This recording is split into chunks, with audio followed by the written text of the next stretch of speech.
Hello students, let's see the question. So the question is Blackman's law of limiting factor is applied to पूछा गया है कि Blackman's law of limiting factor जो है किसके लिए अप्लाई होता है?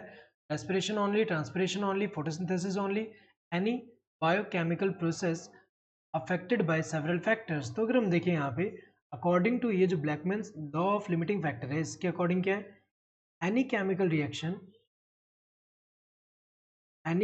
रिएक्शन कोई भी केमिकल रिएक्शन अगर अफेक्ट होता है it is affected by more than one factors more than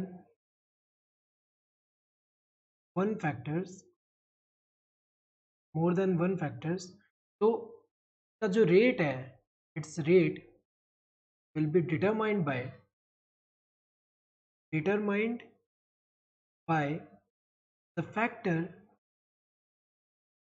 factor which is present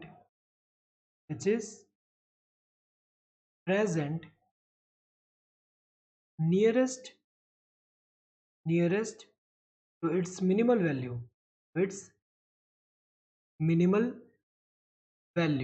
मतलब कोई भी केमिकल रिएक्शन अगर अफेक्ट होता है मोर देन वन फैक्टर से तो उसका रेट कौन डिटरमाइन करेगा? वो फैक्टर जो कि अपने मिनिमल वैल्यू के नियरेस्ट हो। तो अगर हम देखें एग्जांपल जैसे फोटोसिंथेसिस की अगर हम बात करें तो अफेक्ट करने वाले जो फैक्टर है CO2 हो सकता है, देन लाइट हो सकता है, देन टेम्परेचर है, देन इसके अलावा अगर हम देखें वाटर हुआ।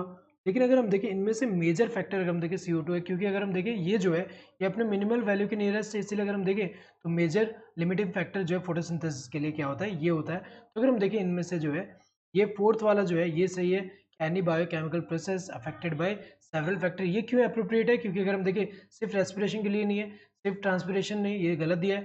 फोटोसिंथेसिस के लिए इन्होंने फोटोसिंथेसिस के लिए दिया है लेकिन सिर्फ इसी के लिए तो नहीं, यहाँ पे ये वाला अप्रोप्रिएट होगा। Correct answer would be this fourth one. Hope you understood the question. Thank you and all the best.